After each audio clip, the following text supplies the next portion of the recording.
itzak ez duena. Itzak zeldetan egakadoaz. Hasiera ondo hasi gea, defensan aurreneko 10 minututan gol bakarra sartu dugu, eta gu 5 sartu dugu, gero tontakerin momentu bat eduki dugu. Eta hola jungea partidu guztian, bigarren zatiko egondu da beraien superioritate batian, junin gea 4-5 da gero mantendu dugu markagailua.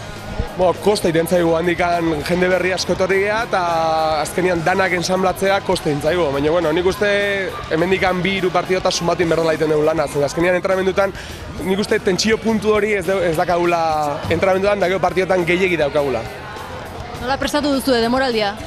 Aurre demoraldian esan genuen helburua zala fasea jatzea, eta hala aurkeztu dugu. Gertatzen da, igual presilloi aurten aurkeztu zaiguna, beste urtetan ez dugu eduki eta oaindikan superatu inber dugu. Baina beste urtetan bezala lana, eta lana etorrit egin da geho, nik uste ate ingo dugula, helburua eta biarra guztia.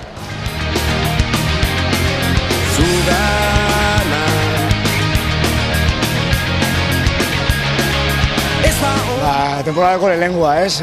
Bazen ordua ja 2 puntuak etxean gelditzeko, eta baita ere, gure kasilleroko victoriak edo irabaztiak, hori ja esternatu, ez? Eta, oso konten, ja 3. partidoa, galdu dugu bat empatau eta hau irabazi, orduan, bastante pozik.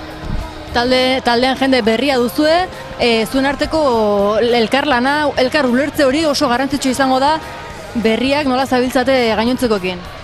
Ondo, ez, denborakin jungoa moldatzen asko sobe eta poliki lortuko ez ondo jolasten, ez, hasiera batean lehengo partidutan ikusi da, ez, baloia galtzen dugu, ez dakigun nora jun, baina hori poliki ezagutzen jugoa, entrenamenduak egiten, azkenean poliki moldatuko geha eta segurazki goruntz botako gugula. Tolosan hemen, atzetik jende asko duzue, zuen partida ikustera jende asko etorriko da, garrantzitsua da izuentzat. Bai, ez, gu bakarrikan ez dugu lortuko partidak irabaztea, ez, behar dugu baita ere publikoa, hemen larun batero etortzea eta laguntzeko, azken momentu batzutan hor kilikolo egoten gainean, haien animoa beti gora botatzen dizute. 3. partidua, hasi zarete pixkanaka hobetzen, geroz eta gorago egiten, hemendik aurrera nola ikusten zarete? Beti progresioan jungo geha, ez, poliki saiatuko geha, hori dena jokua hobetzen, ez, bai atakean, defentsan ondo gaude, azken finean hori animatzen eta korrika egiten lortu dezakegu defentsa hon bat egiten, eta gero ja arazoa atakean, ez, baina hori poliki lortuko dugu.